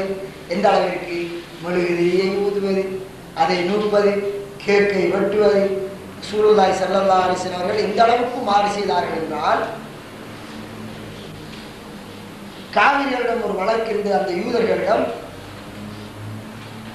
நபிகளா அவர்களுக்கு ராயினா என்று சொல்வது. ராயினா என்றால் ஒரு கூடாத வார்த்தை. ஒரு பார்த்து ராயினா என்று சொன்னால் கேவலப்படுத்துகின்ற வார்த்தை வாய்ப்பு. அரபு பாஷையில் ராயினா என்றால் எங்களை பாருங்கள். அரபு பாஷையில் ராயினா என்றால் எங்களை பாருங்கள். யூதர்கள் நபிகளாரை பார்த்து ராயினா என்று சொன்னார். நோக்கம் என்ன?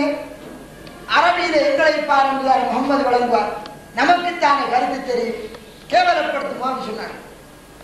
அல்லாஹ் தஆலா சஹாபாக்களுக்கு கட்டளையிட்டான், லா தக்கூலு ராயினா, நீங்கள் ராயினா என்று எங்களை பாருங்க கருத்து சொல்லுங்கள், அதையும் சொல்லாதீர்கள். அவன் பெற்ற நோக்கத்தில் பாதிக்கான வார்த்தை, அந்த வார்த்தை நம்முடைய வாயில் நடத்தவே இல்லை. வார்த்தை பிரயோகம் கூட நன்னோக்கத்தில் பாதிக்கிற போது அது காவிரிகளின் செயலில் கொப்பாதையால் நிறுத்திவிடுங்கள் என்று சொன்னது இஸ்லாம். காவிரிகளுக்கு முரண்பட்டு நடக்கிற எந்தெந்த விடயங்கள் என்று அதே ஒரு பெரிய தலைப்பு, தனி ஒரு ரிசர்ச், ஒருவரை ரிசர்ச் அதுவாக ஒரு கிதாபு எழுதியிருக்கிறார். எனவே அது சம்பந்தமாக இன்ஷா அல்லாஹ் அதை ஒட்டி இதை பார்த்துக் கொள்ளலாம். சுருக்கமாக அது ஒரு பிழையான நடைமுறை. ஏன் நடத்துகிறது நடத்துகிறோம் கேட்டால், அவர் நடத்துவதற்கு கூடக்கூடிய காரணம் அனைத்தும் இஸ்லாத்தில் தடுக்கப்பட்டதால் ஒரு வரையறைக்கு வந்து சேரும். அடுத்ததாக லோகத்துறைக்கு முன்னர் இதை ஒரு சர்ச்சைக்குரிய கேள்வியை நான் அதற்கு சொல்ல கொண்டேன். ஒரு பொருளை விற்கும் போது அப்பொருளை உடன் பணம் கொடுத்து வாங்குவோருக்கு ஒரு விலையும், அப்பொருளை கடனுக்கு விற்கும் போது இன்னொரு விலையும் வைத்து விற்பது குர்ஆன் ஹதீஸின் ஒளியில் ஹலாலாகுமா? சிலர் கூறுகின்றனர், கடனுக்கு வாங்குவோர் அவ்விலைக்கு உடன்படுவதால் வியாபாரம் கூடும் என்கின்றனர். இன்னும் சிலர் கூறுகின்றனர், உலகில் தற்போது நடைபெறும் அதிகமான வியாபாரங்கள் காசுக்கு ஒரு விலை, கடனுக்கு ஒரு விலை வைத்து விற்கின்றார்கள். எனவே இப்படி விற்பது ஹராம் என்றால் உலகம் இயங்கவே முடியாது என்று நியாயம் கூறுகின்றார்கள். என்று கருதி நீங்கள் என்ன கூறுகிறீர்கள் என்று கேட்கிறார்கள்.